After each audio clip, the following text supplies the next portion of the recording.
In our discussion yesterday, our primary focus was on developing ourselves. At the end of the day, you are the unit of change.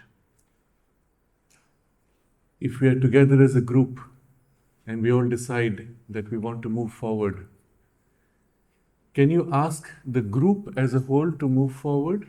Is that even possible if the individuals do not move forward? If each individual moves forward, automatically the group moves forward. You can never change a group behavior. You will see this as a big mistake that your teachers will make in school. Children keep quiet. They like it when you keep quiet, when you don't think, when you don't speak, you become an automaton so that you become passive. It's easy for them to do nothing.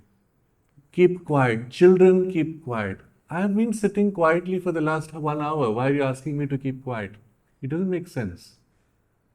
And yet it's an attempt to enforce upon the group. Keep quiet, stop, don't move, don't think. But if it was just one person, like just now it was one mobile which was ringing, so you can say one person. That one per child, okay, you're talking too much, you see you're disturbing others. That makes sense. In the same way, in human society, if we want society to grow as a whole, you cannot force society to move. You can assist individuals, encourage individuals to grow and assist them. And when all the individuals grow, automatically society moves forward. Okay? And yet, there is a social structure within which we as individuals tend to fit. And because we fit, we try to conform. Now, this is a very important principle you have to understand. When you're in a group, you look at everybody, and if everybody is silent, you will tend to become silent. If everybody starts getting restless, you will tend to become restless. There's a very interesting experiment. You'll see the video online. And it's an experiment done deliberately. A group of people who were coming to a dentist.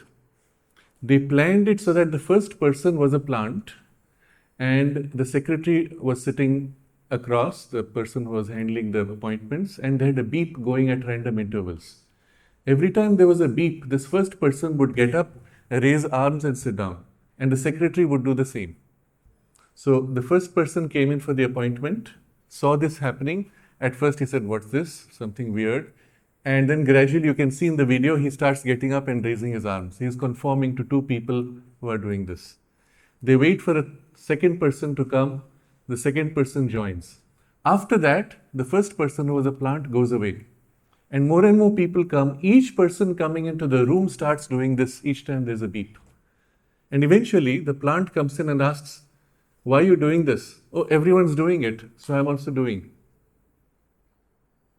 Can you see this behavior in yourself? Do you observe how you yourself do things because everyone is doing it, right? If you go to somebody's house, you see how they are eating, you watch them, and then you repeat the same. So there is actually a group construct into which an individual fits, which shapes your behavior. If you go to a government office, today it's a little better now, they're more clean, but earlier they used to be very dirty, and they would not sweep, and there'll be cobwebs everywhere. You go in and you can see things pell-mell. If you're going to sit there and work there, you will very likely fall into the same groove. Things will be thrown around. You see people, I don't know if you've seen, there are buildings where people will spit. Where people have already spit, more spit will follow. If the building is maintained clean, the same person who has a habit of spitting will not spit anywhere. You don't need a sign that says don't spit. Because you've created a group culture, you've created a collective space, a collective mood, a collective formation. This is the key word, formation. And a formation is very powerful because as a formation, it grips us, it grips our mind, it grips our life force. Remember what we discussed yesterday, we are much more first mind and life energy. And if there is a strong formation of life energy or mind and you walk into it, it grips you, shapes your behavior and changes you. This is very important to understand. If you go into a cantonment, a military cantonment, You'll see the grass perfectly mowed, everything freshly painted and clean. You will not walk on the grass. If there's a long route, you will follow the long route. You go to a place where the grass is not maintained, you'll probably walk across the grass. What's the difference? It's not just in the appearance, there's a mood which has been built up. You go to a college where children are not studying, you will tend to slip into their groove. You go to a place where there's a focus of an energy of concentration and study and learning, you will slip into that groove. Have you observed this in yourself? Observe this. Now, if this is happening to you, can you create a similar space that you would like others to flow into? Can you consciously build a formation which will then decide the group behavior? When you go into a crowd and suddenly the crowd starts getting excited, you will notice you also catch the excitement. The crowd starts shouting, you will notice you will want to also join in. You come away from there and you ask yourself, why did I do that? And they call this mob psychology. It's a name given, as in science I explained, it's a name given which explains nothing. Why is the mob psychology different? Well, the explanation is this: there is actually a formation of a structure of life force and mind. Now what happens when two individuals are sitting very close together? Remember yesterday we saw there's a boundary which is about this much for all of us. Our boundaries overlap. And if you like each other, if you're comfortable with each other, they start blending into each other. If you dislike each other, you will notice if somebody comes too close and I dislike, my body will lean away. Their body will lean away. We'll be sitting slightly like this. But actually in the aura, this personal space, the life force, you will see the two turn away from each other. But if two people like each other, you'll see the aura turning and even blending to each other. When you came and sat now, you did not think consciously, but you came and sat at a place where you were comfortable with neighbors. As here, I'll give you an interesting study which was done. People coming for the first day of a college gathering. Okay, let's say today was our first day for whatever course you're going to join. You come in and sit down, and they found that the people you sit next to are very likely to become your friends for the rest of the college duration. Why? Not because you sat together. You came together because your energies were aligned. And that's how you become friends. Does that make sense? Do you realize how powerful this operation is? And we are totally unconscious. Okay? So understand that as soon as you enter the room, there's a part within this boundary of your aura which has already sensed energetically the group. And on those inner layers, there's already a pull to a spot which feels right. Because energetically you're close to people with similar vibes. As you walked in, you would have said, where do I want to go? And you don't go by logic, you go by a feel. That feels right. Okay? So there's a whole energetic interaction that takes place in a group where energies begin to blend. Now, as you have been already 2 days together, generally by the third day, the blending becomes very strong. At that point, often the group mentality, the mob mentality begins to kick in. At that point, if there's a strong energy which sweeps the group, the whole group will behave as one.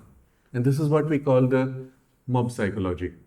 Okay? It can be built up very rapidly, as happens in various kinds of music programs and all that, and you can see how it works. You have experienced it, the effect on yourself. You start doing things which are uncharacteristic of you. There is therefore not only an individual, there is also family group identity when you get home. And there might be tensions and affinities between individuals. There are groups which you form, which are subgroups like a tribe. I don't know if you've seen in India, we have joint families sometimes with 50, 60 people at a time. When there's a wedding, they all come together. And you feel somehow a connection. And there's a blending which takes place if you have spent a day or two together. You felt that. That's the tribe mentality, we will say, which forms. And then there is a regional group mentality which can form. In a college or a university, there is a collective atmosphere or formation specific to each college and university. And even sometimes you can sense from far before you enter, oh, here people are very studious. Oh, there it's mostly chaotic energy. You can feel the difference. and then there is a national identity. Now, this is fascinating. A national identity also exists in which and of which you are a part, and in which, if there is a culture built up, you are influenced. Even if you have lived all your life elsewhere, when you come and stay there, you'll tend to get pulled into the mood of that. Now, I've skipped one step. There's a city consciousness, city mentality, city formation. Have you ever been to Bombay? You have felt what it's like. You've been to a place like Bangalore. It's very different. Pondicherry is very different. If you go to Bombay, after a while, you'll get sucked into that energy of constant activity and focus on making money. Delhi, the feel is much more political. Calcutta is a very different character altogether. But other cities, I'm speaking of big cities because more likely you would have visited. Those smaller towns have a very different character. Sometimes they're very relaxed, sleepy. If you go to a place which is typically used by tourists on a beach, you will go there and you will find yourself relaxing and wanting not to do anything. And if at that time you try to work from home on the internet, it's very difficult. You'll find your mind is dull, heavy, or you will say relaxed, but you can't concentrate. It's dispersed. Going to a place, living in a place, tends to make you conform to that formation. Now, all this is to make you conscious of a huge impact that the group has. But also notice, remember, the group is formed by the individuals. Now what I'm describing how the individual is shaped by the group. So very quickly it becomes a self-sustaining group structure. You started with a few individuals. Now you find the group formation which was created becomes self-sustaining. New people who come in get sucked into this formation. Let's say as a startup culture, you're starting with, and as maybe you've read in a startup culture, you have 2 or 3 people, you have 2 or 3 who spend all their time, eat, drink, think only of their mission or their startup project. That enthusiasm, the new people who come, they initially catch. After a while, the number of new people who have come is larger than those who started as a unit, and they come with a baggage. Oh, I'm here for a job. Oh, I'll make more money. And the mood shifts to doing your job rather than making the breakthrough. And these initial startup people get sucked into that mood because that mood is stronger. Unless they have been able to consciously pull you into their culture, which demands effort. So you have a struggle now between 2 cultural value systems. Which one wins decides the future of the company. Inevitably, all these companies which like Google, which became big, once they become big enough, Microsoft, when it became big, it becomes a huge dinosaur. There's a mass, nothing moves. Which is why, I don't know if you saw recently, Microsoft leadership made this observation that they lost out on the AI race because people were working from home. And they lost out the energy of the group coming together and the flexibility and the idealism which drives. It was not just that, the point is they lost that idealism. So this is a complex phenomenon taking place, but you have to understand the group identity and group dynamics. And this is true on a national level also. There is such an identity as an Indian collective identity. You go to another country, you will find yourself behaving differently. You go to a different state within India also, because India is big enough to be like it's a subcontinent, we say. Each state is like a country with a different language, different cultural variations, and you find your behavior changing. Now, what is interesting is there are certain states where you find practically no economic development and great inertia. The same people move to another state and they work very hard and are very effective. Have you experienced this? Have you had this variation going across states? Have you seen people coming from other states behaving differently? You go to their state, they behave differently. Now, this is also, you must understand, we are creatures who are being unconsciously sucked into this mood. But most importantly, there is an ideal which comes with the civilizational formation and the age of the civilization. If you look at the United States, one of the characteristics you'll see of the American people when they behave as a group And I'm going to make a very general statement, so don't criticize me if you see exceptions, because exceptions exist everywhere. In a very general way, when you see a group of Americans at the airports or other places, they're often like raucous, loud. Suddenly they'll burst out in loud laughter as if nobody exists except them. Okay? They're not conscious of people around. They tend to get carried away with their own enthusiasm. And in the interaction, when you go there, you will see a kind of a, and the mother, so I'll hide behind her observation. She said the American culture, civilization is very young. So they're like teenagers. The civilizational values are like teenagers. Any new fashion that comes, oh, this is the in thing, and we run after it. You go to Europe, it's not the same case. Why? Because Europe's history goes back at least 2,000 years. The United States, as the collective, again I'm saying, the history goes back 200 years, formation of the nation identity. Yes, before you had tribes, but the nation identity was not there. And so that's the youth.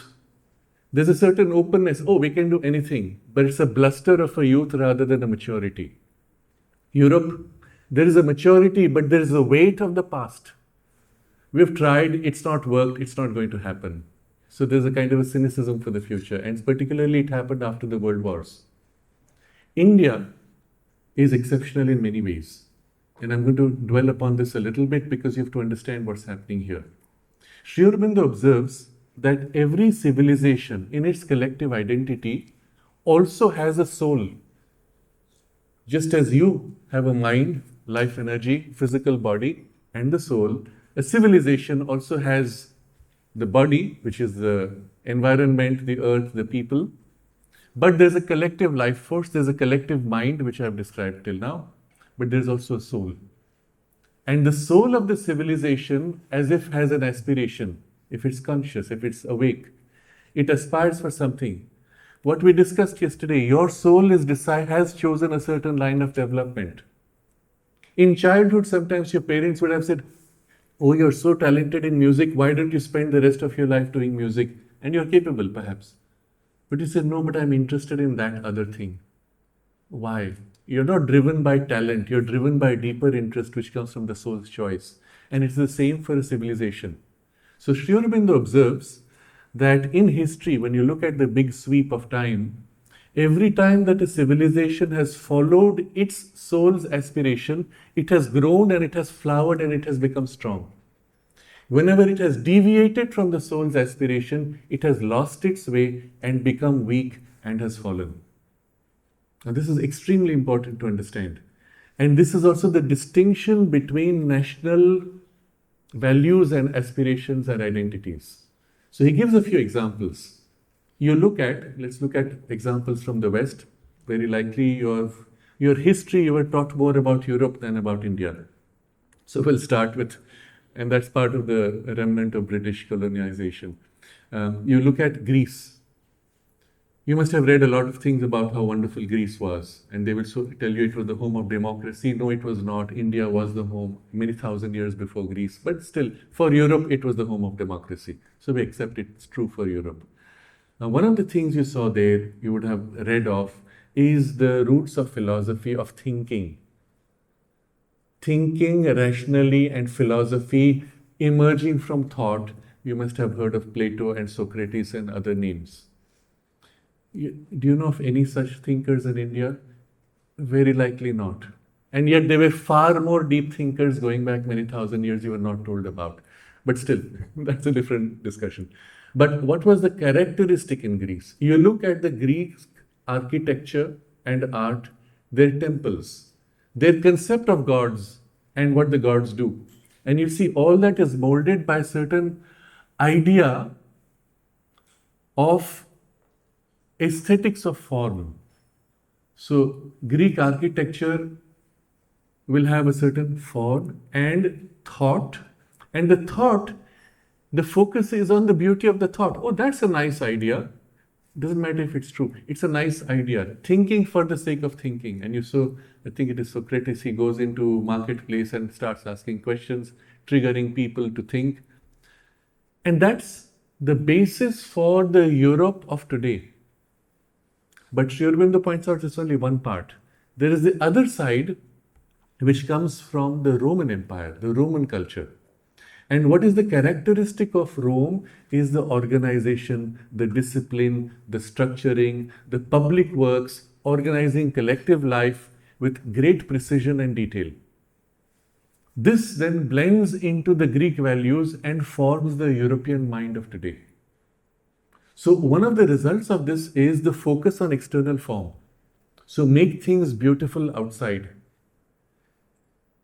If you see the blend of these two in the forms of architecture, you will see the people with strong muscles where all the veins are distinctly shown, and the thinker will sit like this, and the position and the form and the outer form. And in the same way, the thought in the form of the thought, and then many schools of thought which contradict each other, and you still play with thought. If you go to a course of philosophy, even today in Europe or derived from Europe, even if it's in India, the goal is not to find out what is true. The goal is to play with the thoughts and the variations of thoughts of different schools. So and so thinker said this, so and so thinker said that. But what is true? Doesn't matter. Interesting. You look at now the Hebrew civilization. What are the things which you know from it? 10 commandments. Do this, this is good, that is bad, do not do this. Be loyal to the commandment given to you, or you will be punished. And you see this in the Judeo-Christian tradition. Believe, follow, serve a command, an ideal of ethics and morality. Do not steal somebody else's possession. It's good, but it's ethical and moral, and it stops there. There is not the question going beyond why. What does it matter? Is there a more fundamental truth from which this is derived? No, it stops there. Because that was the need of the civilization and the age then. So all Judaism, Christianity and Islam in that sequence, you will see largely built on such: do good, don't do bad, follow these beliefs, you will be rewarded or you will be punished. It stops there. It does not ask that fundamental question: why? Who are you? How did you happen to come here? Well, there's a story and you just believe it. You are not allowed to question. And they don't like too much of the questioning of the beliefs. And as a result, the beliefs tend to harden and then become ideologies in themselves. We contrast this now with the Japanese culture. And there's something quite extraordinary there. You see, in the civilization, the art and aesthetics and opening to nature, so deep-rooted that even if you're going to share a cup of tea, the tea is made into a ceremonial, beautiful expression and a formality of that beauty. So we are sitting all together, we are going to eat, you have to pause, you don't start until everybody is ready, and then you have to turn to your neighbor to the right and say, may I offer you a cup of tea? He already has his cup. You say, no, thank you. You ask the neighbor to the left, and then you turn your cup properly. You go through the whole ritual, and the whole thing is done with attention to detail of aesthetics, beauty, and art. A kitchen garden is made so beautiful that you don't want to step into it because the stones have been so beautifully arranged. So, and the kimono dress, and you will see in every little detail. It's the only country in the whole world where, when the plants are flowering in spring, the government gives you a holiday so that you can go into nature and admire the beauty of the flowers. Have you ever heard of that? No. And look at the stupidity of our governments, which want to give you holidays for all kinds of stupid reasons, somebody's birthday or other. Okay, you don't even care whose birthday it is. Beauty of nature, beauty of flowers. And I've seen this because I was there during one of the flowering seasons. This man who seemed to come from perhaps the lowest economic strata, he's sitting in the park and literally is in this immersion in the beauty, gazing at the trees and plants and flowers, just like that. I don't know if you've heard of Narad, you might have met him. He's Matri Mandir's chief gardener that mother appointed. And he was in Japan and shared this experience. He said there was a gardener, traditional gardener, and he was looking after a set of trees, and around one of the trees he had wrapped a certain hay, and he said to Narad, this tree is sick, so we are giving it medicine. Another 20 years and the tree will be wonderfully fine. Have you ever heard of a gardener who's thinking of 20 years ahead? You look at our government maintained parks, they don't care. You've been paid money, you cut, anyhow, you've done your job, take your money, go away. This will not happen in Japan. Because the man is so dedicated to his work, even if he does not get paid, he will go and do his work at the right time and not come home till the work is done. You know, there's a problem in Japan. They're overstressed because if they go home, they finish the work and they go home early, the wife will say, why have you come home early? You are an idle fellow, go and finish your work.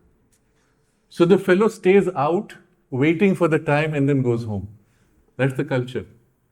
You take a taxi, you want to tip the taxi, the man will be insulted. How dare you give me a tip? I have already earned in the amount that's officially mine. Look at the opposite. And in New York, I saw when I did not tip the guy because he misbehaved, took me by a longer route, just to earn extra money. And he said, tip? I said, you already took me by a longer route. He got angry and abused me. So these are, I don't want, thank you. I don't need vendor. These are cultural differences in which when you start living there, you get pulled into it. But think of the time span of the Japanese thought.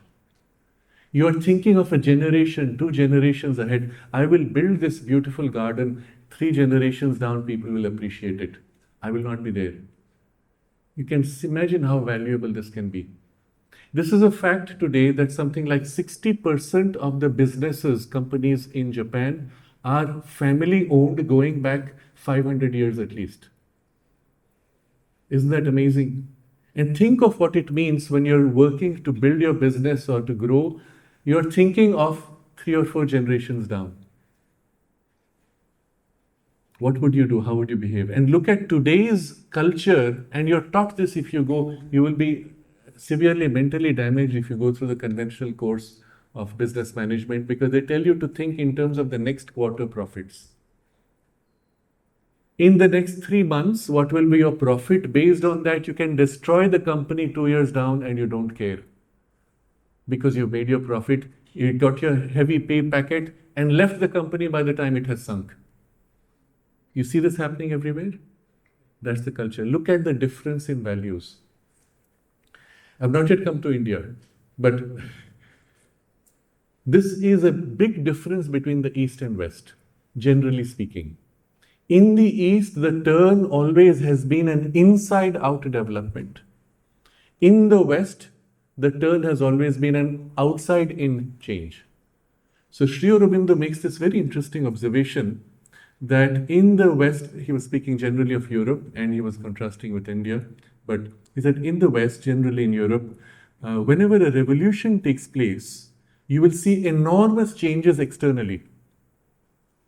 But internally, nothing much changes.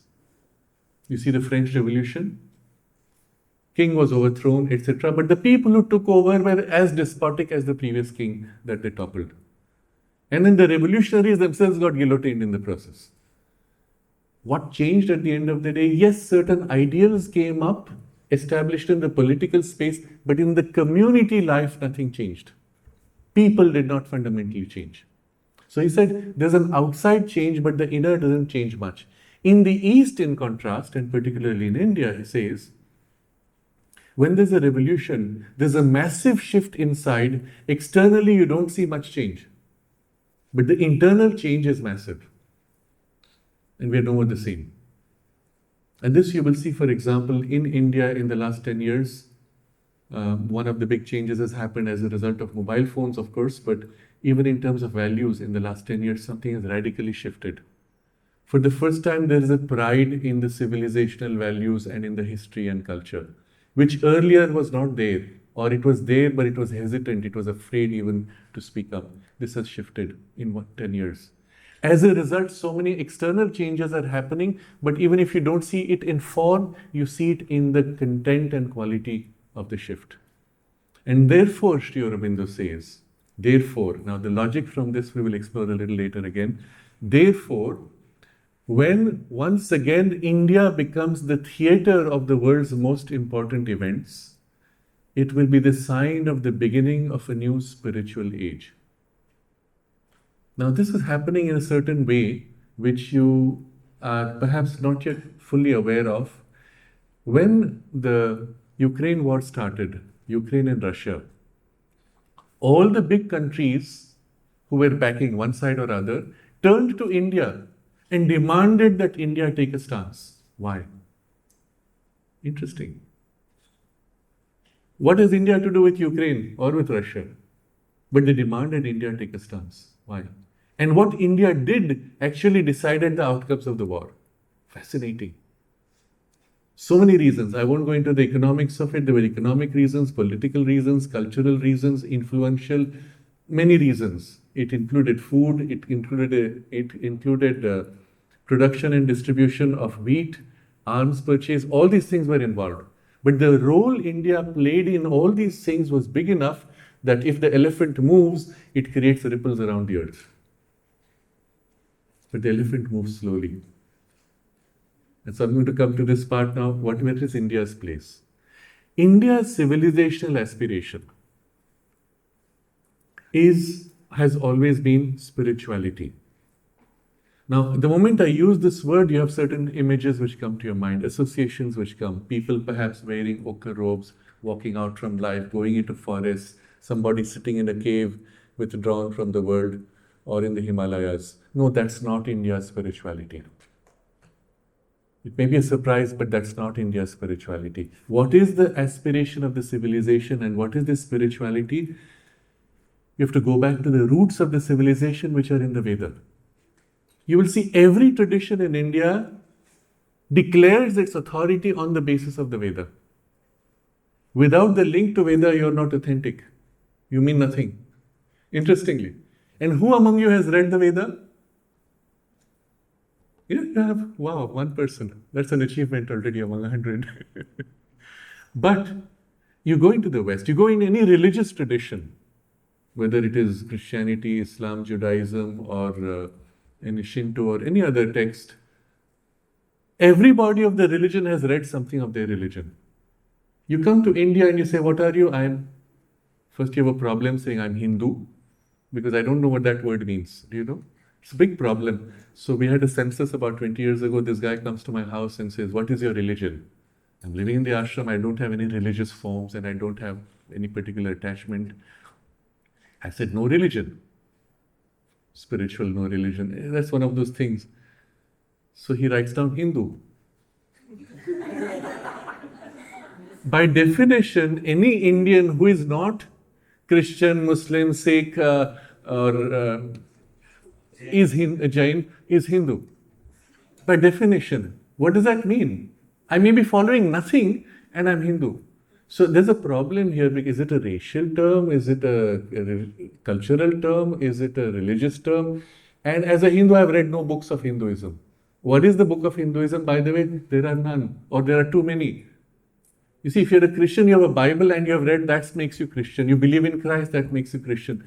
What is a Hindu? I have so many deities. So the Westerners make fun of it. Oh, you have so many crore gods. No, that's not true. It's a perversion of a truth.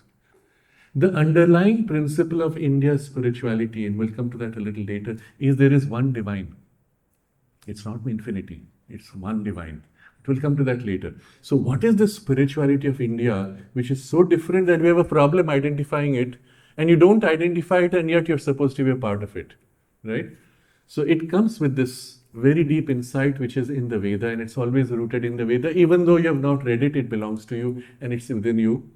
Even if you're participating and practicing any other religious tradition within India, the Vedic influence is strong within you.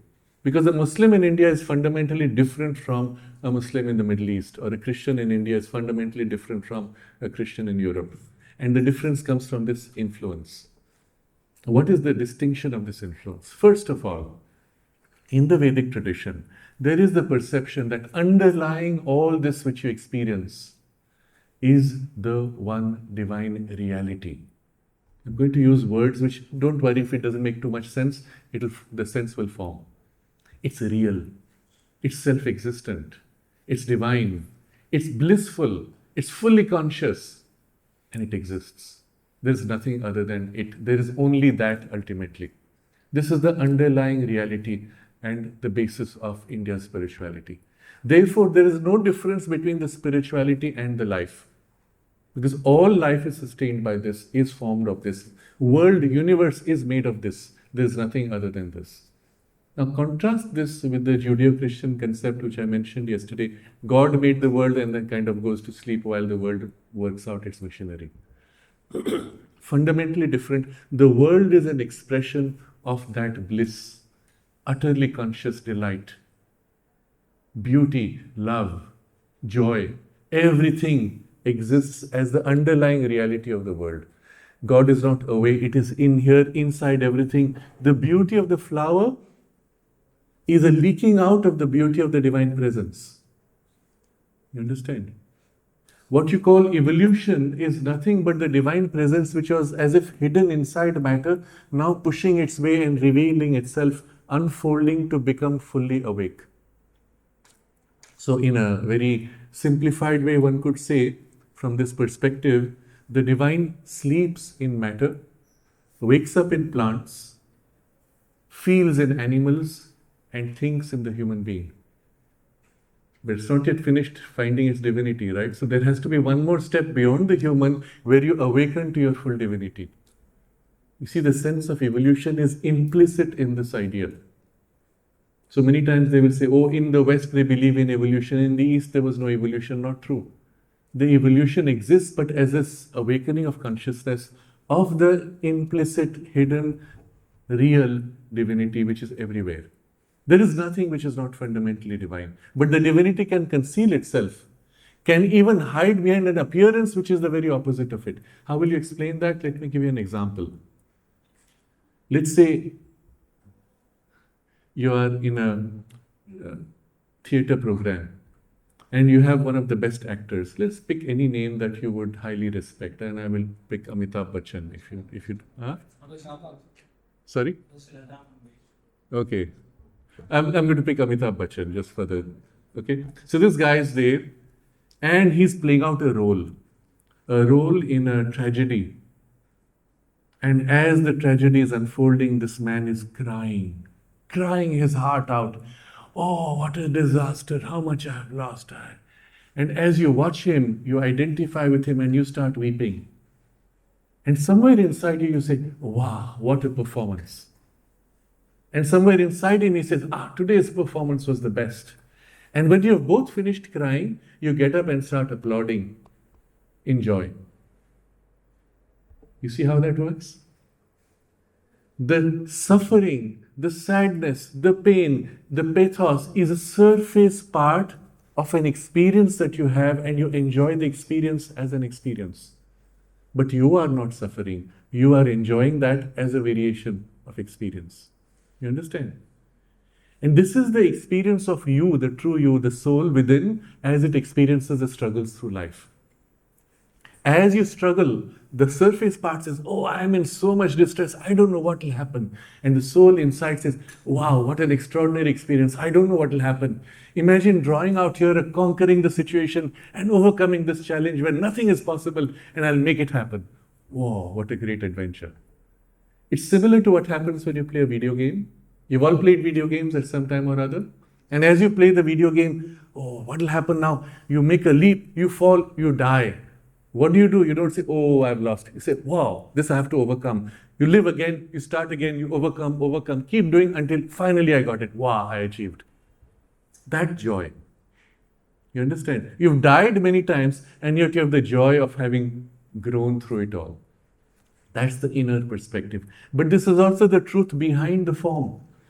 The joy which you see, the beauty which you see in the flower is the divine consciousness, so to say, waking up and leaking out. And even if you break the flower, the consciousness inside says, whoa, what kind of experience is that? And it continues to grow through it. Bouncing back again and again. You cannot trample it, it will come back. It will rebuild everything. So the I'm still not describing the full spirituality. The starting point is this concept that the spiritual is the essence of everything. There is nothing which is not spiritual. And the evolution is nothing but the emergence of this spirituality. And then we come back to the question we asked yesterday, why are you here? To fulfill this emergence of your spiritual potential. You too are that which creates the universe, that which becomes the universe. You too have within you the full power of creating and becoming a whole universe to yourself. Think about what that means. And you play in the universe along with others. We are each one universes within the universe. And we are creative beings who will create things which have never been done before. And grow in the process. This is our spirituality emergent. Until we realize that bliss which is our origin here in life, that beauty here in life, that infinity, that eternity here in life. So the goal of this life is to reveal more and more the divine which is hidden behind everything. Now this becoming the base of the civilization, you see something extraordinary. Everything that was done by the civilization aimed at the highest peak. So you look at the philosophies in India, and what do? They are not called philosophies. Philosophy, the word is translated as love of knowledge. So you play with knowledge. No, here it is darshana. The name given is darshana. What is darshana? Vision, experience. So you experience the reality. Wow, this is how I experienced it. And then you articulate what you experience in a way that others also can achieve the same experience. But that experience is not a monotone. It has many facets. So there can be many perceptions of the experience. So we had several darshana. Then they say shat darshana, 6 darshanas. But all of them say you do not know the divine unless you know the divine from all these perspectives at the same time. It's like a diamond with many facets, right? So if you hold the diamond and focus only on one facet and say, oh, I know the diamond. No. You know the whole diamond seen through one window. What about the other windows? And they're each different. But you don't know the whole diamond until you know the whole in yourself. And so even the tradition says, unless you experience the divine in all these different facets and aspects, you have not really experienced the divine. Isn't it? But this is given in philosophies. Now look at the same thing happening in other spaces. In mathematics. Indian mathematics went into integral calculus, differential calculus, many hundreds of years before Newton. By the way, you should know that Indian mathematics greatly influenced European mathematics and was the basis of the European Renaissance. But at that time, the church opposed it. Because one of the arguments the church gave was that if you brought Indian mathematics into Europe, calculations would become so easy and revolutionary and accessible to all that the church control on people's thinking would be lost. This was the argument they gave. And because Indian mathematics finally stood, because the mathematicians in Europe fought for it, that triggered the Renaissance, because now suddenly mathematics and therefore rational thinking was accessible to all. But I'm coming back to how this mathematics went into the infinitesimal and in the infinite and achieved and looked into numbers and saw there the representation of deep spiritual truths and principles. Now here's an example I will give you. Square root of 2. You probably know this. It cannot be represented as a fraction. You cannot take one number, divide by another number and get the value of square root of 2. There is no physical way to represent square root of 2. If you try to represent it with numbers in decimal, it will be 1 point something something something going on unendingly. You cannot represent it. Isn't that interesting? What is there that exists as an idea which is actually physical reality, because you can measure it, but which cannot be represented physically? What an amazing thing. And then, can you capture the square root of 2 in a formula which is itself infinite and relate it to another number like pi, for example, which is itself again such a transcendental number? Ramanujan did such things. You've heard of Ramanujan? Yes. Oh, he was a genius. No, he was not a genius. He was beyond genius. And I will come to his secret also, because you all have access to that secret. What did he do? He actually created an equation on one side, which is a series which is an infinite addition, and you can never complete the addition. But if you ever could complete it, you would get a number which on the other side is a series which is a divisions, where that is an addition, this is a series which is divisions. And you have no way to prove that this is true, but you can verify with computers going into billions and billions and trillions of calculations, and you verify it's coming true. But there is no mathematical way, conceptual way to prove that this is true. And there are dozens or hundreds of such formulae that he was able to write down. And in his own consciousness verify how, we don't even know. Here's an example of how the spiritual entering the domain of mathematics looks at the world through spiritual eyes. But it's not abandoning the world, it's bringing out a deep truth and representing it and making it expressed. Of course, one of his secret was, he said, I'm given the experience, I see it like a darshana, a vision of the thing, and then I articulate what I'm seeing. So what is he seeing? He's not seeing letters and formulas in the air. He's seeing the experience of what that formula represents. Imagine what that feels like. Isn't that amazing as an experience? Would you like to have that experience? And he would say, the experience is given to me by the goddess. Because he opens his mind. Remember what we discussed yesterday? You open, and from above the intuition comes, the experience comes in the intuition, and you have the darshana. Wow! And then maybe you articulate it, maybe you express it, maybe you play it out, maybe you live it in your heart and in your mind, and you're a different person. It could take many forms. Okay. So even in mathematics, look at the martial arts. You have heard of Kalari Payat, yesterday we mentioned. You've heard of the martial arts in Tamil Nadu, we have Silambu, we have various, each state had its, they were mostly lost. Punjab still has a little bit of its, Assam has a little bit, but mostly they have been lost because we did not value it. But look at Kalari Payat, which had 108 schools of lineage, and only 12 survive. One of which, by the way, is just here next to Pondicherry, next to Auroville, in Auroville actually. There again, the mastery demanded is total mastery of your body to the point where you should be able to control your digestion, interestingly. Why? Because you want to be an instrument for the divine power aspect. And that power should be so effective as to go beyond the biological limits, what we discussed yesterday. The training is to make your body capable of that. And to make it so plastic, you should be able to stand and from standing position leap to a height higher than your head. Isn't that impossible according to physics? And yet they do it. And many others. So one of the weapons, each of the weapons is seen as a representation of a specific aspect of the divine power working in the world. There are weapons which are rigid like a spear. There are weapons which are flexible. A sword which is flexible can swing in chaotic ways, but you are master of the chaos and the enemy cannot manage the chaos. Isn't that an interesting idea? But to experience that mastery is something. I'll give you one more example of that, which is quite exceptional also as a weapon. There's a story of this master of Kalari Payat, and he has a whip next to him, and the entire army of the king comes and challenges him and says, surrender. He says, no. Please go back, otherwise all of you will die. King laughs. Each one has a weapon in the whole army, and this man has just a whip.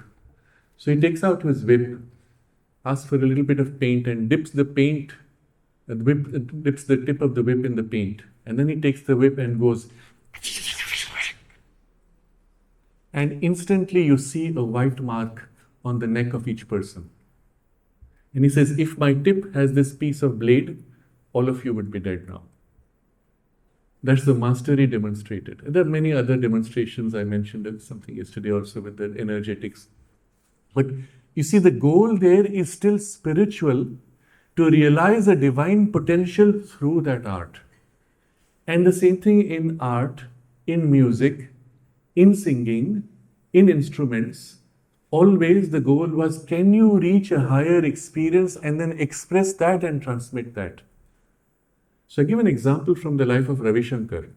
Because he was very popular in the West, he was sitting with his Western disciples, and one of them asked, what is special about Indian music? So he said, okay, sit down and close your eyes. And he played something on the sitar. And after he finished, he said, "What did you see?" The fellow said, "I saw the sun rising." And Ravi Shankar said, "I played the raga of dawn." Why? You create a mood and transmit the mood. And your mastery is in the height of the experience that you can reach and transmit. So that in the audience there is an elevation of consciousness and an awakening. Now, it does not have to be always in a particular direction of purity. It can also be in the direction of force, power, drama, intensity. But it is always elevating. You come away a changed person. Okay? This is what makes a master. Now, I was part of a group which was doing some programs for television for a while. And we had done an interview with one of the masters in India, musicians. And we asked him, describe what do you experience when you are singing? And the man says, within me is God. Within the audience, I experience God. Everywhere, I experience the divine presence. I am lost in that. This is the acme. This is mastery. Okay. So you see, in the form of the art, even if you see in the temple architecture, it's not the musculature. There is a certain refinement of a mood, and if you dwell on the face, you experience a shift in consciousness.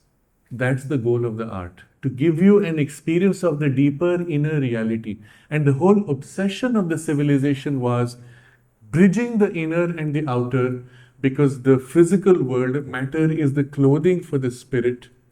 Without the spirit, it is hollow and empty and meaningless. But for the spirit, matter is the means of revealing. Without matter, spirit is unmanifested, unexpressed, incomplete. So the bridging of these two was the basis of the civilization, and the practical result of it was it made India the wealthiest, the most technologically advanced, the most creative, the most organized, with a diversity of approaches. Now, if you go back to the history of Europe 500 years ago, you read Shakespeare, The Merchant of Venice. You've read that, but you have not read a Kalidasa. Interesting. Why? Because of the colonial education. Okay, so Merchant of Venice, the hero of the story, suddenly becomes wealthy at the end because his 3 ships return from India. Why? And why is he Merchant of Venice? Because Venice was the closest point in Europe for the ships to come from India. Venice became wealthy because all the transactions with India had to pass through Venice to enter the heartland of Europe. And so they took their taxes and became wealthy. They did nothing. Okay? They were powerful because of the money they had. The Medici, they were called. Okay? But what was the link to India? What was special? And there are many things I will give you. There's a whole discussion I've had about this. You must look it up if it interests you, about the technological prowess. But I'll touch upon 2 things just to give you an idea that this is not just spirituality in abstraction. This is how spirituality affects matter.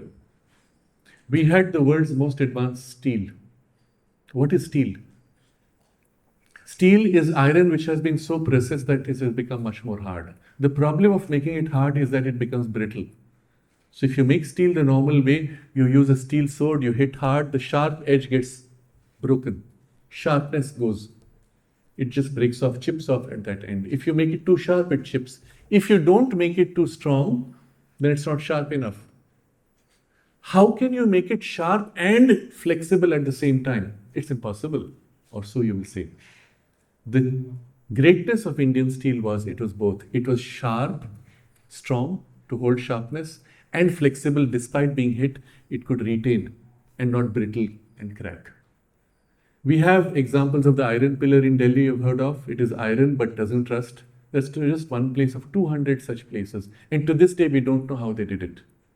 So when Alexander came to India, by the way, he was defeated. The story that he won was the story he made up when he went back. It is not true. He was severely defeated. He wanted to conquer the world. The first thing he did to conquer the world, he has to conquer India. Why? Because it's the focal point of the world's wealth. If you can conquer India, you can conquer the world. That's the logic by which he came to India. And all of he was brutal. He was brutal. It was not great. His primary army was of Indian mercenaries. So when it comes to the border of India, they've won all the way. He's on the border of India. The mercenaries say, we will not fight our own people. So Alexander says, all right, you can go back to your people, but you leave behind all your arms. So these mercenaries would travel with family. They had their wives and children. So he said, all of you go without arms. And the moment they leave, he tells his Greek soldiers, if we have to fight these people, we will never win. Go right now and butcher every single one of them. And every single Indian mercenary who had served him for and given him all the conquests was brutally massacred along with their wives and children. This is Alexander. Who calls him great? He alone, nobody else. When he fought with Purushottama on the Indian side, he kept losing again and again, and his troops were so tired, they said they revolted against him and wanted to go back. That's when he made friends with Purushottama and said, I need to go back now. And he goes back and or on the way sends messages that he's saying, I have won, so I'm coming back. No, he didn't win because he wanted to conquer India. He never conquered India. Purushottama told him generously, you have fought well, I respect you, and here I want to give you a few gifts. So what would you like? And Alexander asks, of course, he's given a little bit of gold and jewelry, which was common in India. He asks for 16 kilograms of Indian steel because that is more valuable than gold. Interesting. So, but India was the hub of world's gold trade and the diamond trade. India was the only producer of diamonds till 1895 or so, when the British found diamond mines in South Africa. To this day, 90% of all diamonds in the world are processed in India. Why? Because this was the hub of the wealth. That's why when the British conquered India, they were able to conquer the world on the strength and the finances from India. In the process, they impoverished India to the point of destruction. When the British took over India, India was producing 27% of global industrial output. Estimates vary from 25 to 27%. Let's say 25. When the British left India, it had been reduced to less than 1%. Why? Because they shut down all the industries. India had the world's largest shipbuilding industries. And the ships we built were so gigantic, they could take 300 people on an ocean-going voyage. And it is these ships which are doing the trade with Europe. And I gave a few instances yesterday. But this is just to tell you that the civilizational strength grew because of its spirituality, which aimed at perfecting and mastering life and technologically bridging these contradictions. That's why I gave the example of steel. Can you make stone which is hard look like lace? You've seen Rajasthani stone windows? They look like lace made of stone. It feels soft. One of the temples, I think it is in Andhra Pradesh, there are 2 towers, all of stone, so built that the stone towers of granite, they swing in the wind. The British tried to figure out how could this happen. They broke the base of one of these and spoiled the mechanism, so that tower is stuck, the other tower still swings. You go to some of the temples in Tamil Nadu, there's an entire pillar of the temple supporting the roof, which is hollowed out inside so perfectly that if you strike it, you have the 7 tones of the sargam, sa re ga ma pa, on the pillars. How do you hollow it out from inside to that precision while it's holding the weight of the roof? We don't know how they did it. This is a reality to this day. You go to the Thanjavur temple, Brihadishwara temple. At the top, there is an 80-ton red granite stone. The nearest quarry for red granite is some 600 kilometers away. How did they drag 80-ton stone and put it at a height of 50 meters or so? We don't know. Because if it was something so difficult, they would have put stone, small pieces, and assembled the pieces on top. Obviously, it was easier to put 80-ton stone on top than to cut it up and assemble it. Right? What was the technology? We don't know. It's a bit like the pyramids and megaliths. Even today, you will see in many of the temples, if you look at the wall carefully, you'll see the line goes like this, like this, like this, across stones, but they fit so precisely you can't put a paper in between. They tell you about the pyramids, but this is true even of our temples built a few hundred years ago. The technology still survived in India. It was lost only recently. And Ayurveda, the knowledge. In Ayurveda, we have such exceptional knowledge that today's science is confirming what Ayurveda has already demonstrated. So I'm coming back to this question. What was the means by which they acquired this extraordinary knowledge? And it was from this opening to the inner, intuitive, and the spiritual, and the attempt to master life. What happened, and this happens post-Buddhism, was that with Buddhism came a turn away from life, where they said, Buddha said, here is the suffering. To get out of the suffering, here's the shortest way, which is to get out of life itself, into the nirvana, in the dissolution. And the power of that whole realization, that's the darshana, was so strong that it turned India into an ascetic direction, which said, well, do not forget that in this mastery of the world. And there was a withdrawal. There was Shankaracharya, who came with the effort to literally, he drove off Buddhism from India and reconnected the Indian tradition back to the Veda. But he himself had to say, partially true, that the world as we see it is illusory. Then comes Madhvacharya, who says, yes, it might be illusory, but it is real. And so you have to recognize all this is divine, and so on. Ramanujacharya and others. So all of these, they come one after another to bring back as if, but meanwhile, the turn away towards the ascetic was so strong that the best minds of India began to turn away from life. And this is where Sri Aurobindo says began the downfall of the Indian civilization. The last phase of the last 1,000 years, when you had a series of invasions destroying things, came because the whole civilization had weakened by this turning away from life. And he said, if not for the shock that these attacks brought, India would have become a nation of monks. But the shock of those attacks woke up and said, oh, we have to fight back. And you see, one of the great things which took place, the first renaissance of the aspect of power, was in the awakening of the Sikh tradition, which takes spirituality and the power and unites it against the invasion to protect the civilizational values. And the British did one of the great mischiefs was to divide and separate Sikhism, which was literally the right hand of Sanatana Dharma. It was the warrior strength to protect. Every family gave its eldest son to protect the culture, and they cut it off and separated it. And so these are, I don't go into details here, for you to understand the reason for the fall, but also the trigger for the rise will be the reconnecting with life, re-embracing life and strength and power and wealth included, because all these are divine. One of the perversions which you see Gandhi promoted in his ascetic turn was saying poverty is good, wealth is bad.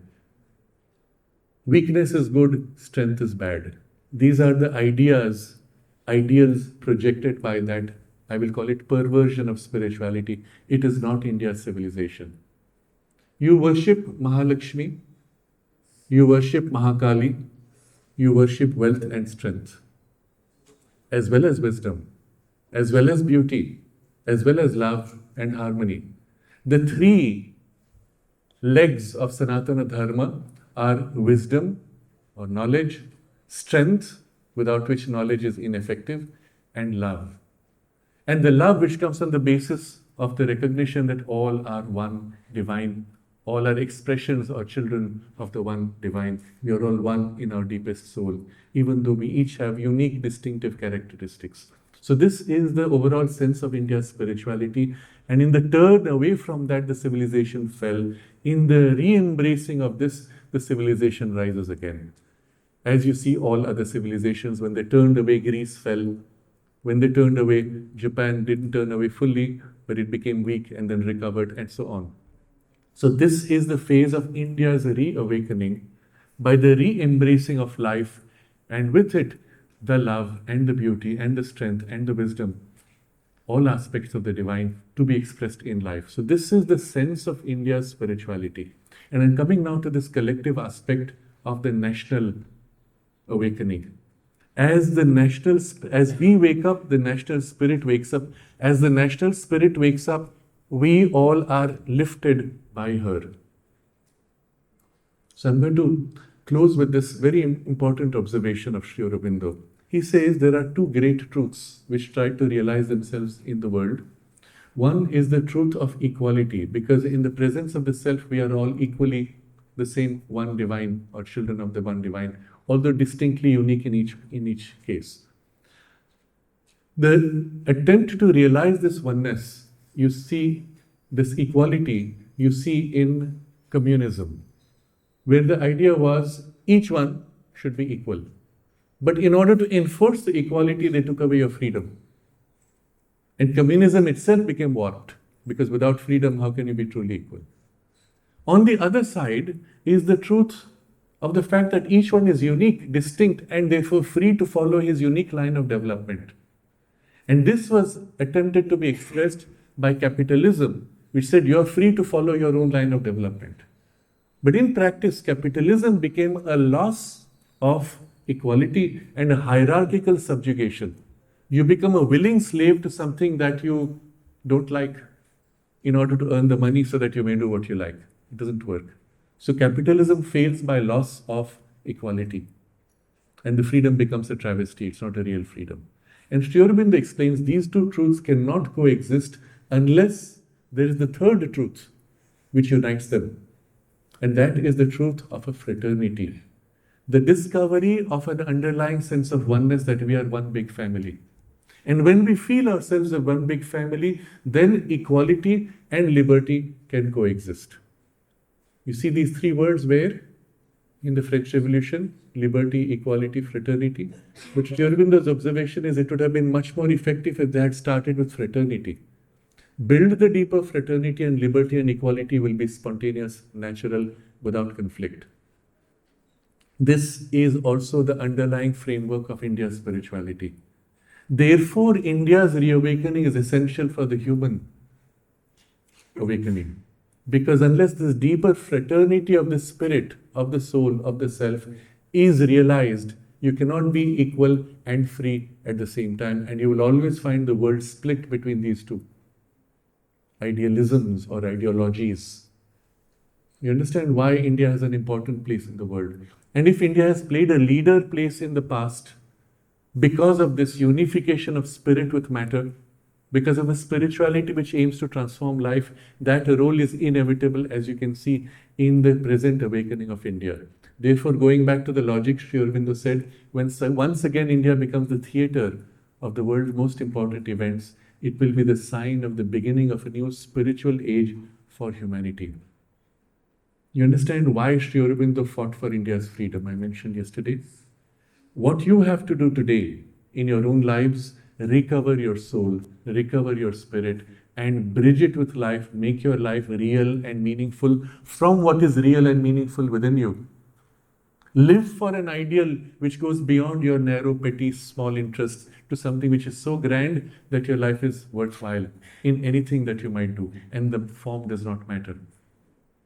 And to assist this comes one very important guideline which you will find perhaps helpful.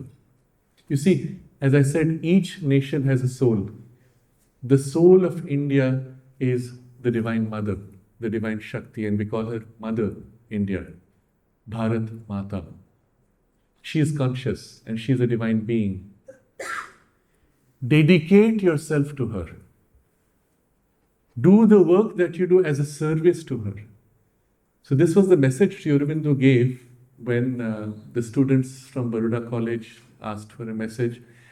He wrote this message. He said, when you earn money, earn so that India may become wealthy. When you go strong in strength, become strong so that India may become strong. When you grow in wisdom and knowledge and skill and capacity, serve that Mother India so that she may become full of that wisdom and knowledge and skill capacity. And in this way, by dedicating your life to the greatness of this emerging spirit of Mother India, and she's a mother to the whole world, she embraces all the nations together, you will be serving humanity at the same time.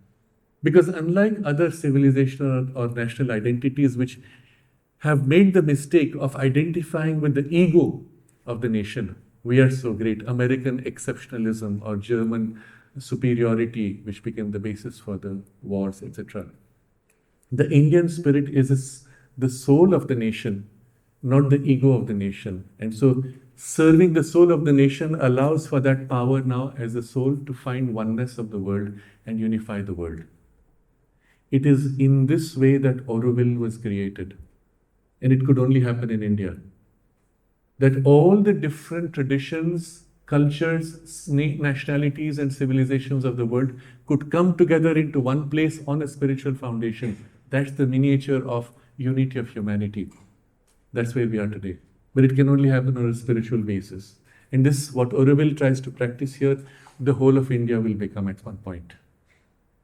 You see, I'm giving you a big picture, linking Auroville with humanity, with the evolution, with your personal life journey, and the civilizational aspiration of India. And remember, when you do this, you have the help of Mother India and the power of this civilization and the effort of all the rishis of the past. Because what we have today is not our doing. If we have today a certain opening to the spiritual and a sensitivity, it's because of the work they have done. And we are children of the rishis, not children of monkeys and apes as we are taught today. We're children of the rishis, we're children of the divine. And the Veda declares, exhorts you to wake up by addressing you as Amritasya Putraha. Listen, hearken, O children of immortality. And the immortality is the divine Satchidananda, of whom we are all children. It reminds you of that. So I come back to this idea. Become conscious of who you are more and more truly, of who you truly are. And you're children of immortality. That is your soul, that is your Atman. That is why you have incarnated, to realize this in life and to make this life divine. This is what the civilization has been doing for at least 10,000 years of its recorded history, and perhaps longer before. And this is what you have chosen to take birth for here, and for humanity, for the world, for the future. So finally, Sri Aurobindo says the future of humanity depends on this. Whether it will follow the ideals and principles of the European civilization or the ideals and principles of the Indian civilization and its spirituality. That will decide what happens to humanity, even whether it survives or destroys itself. And that's why what you do today will matter for all. And this is where I will pause. We don't have much time today, but I want you to think about this deeply. And when we meet day after tomorrow, we will have all the time for questions. Let's take a moment to center ourselves in this aspiration and dedicate our lives to an ideal greater than ours, in service to Mother India, in service to the Divine Mother, and in service to humanity.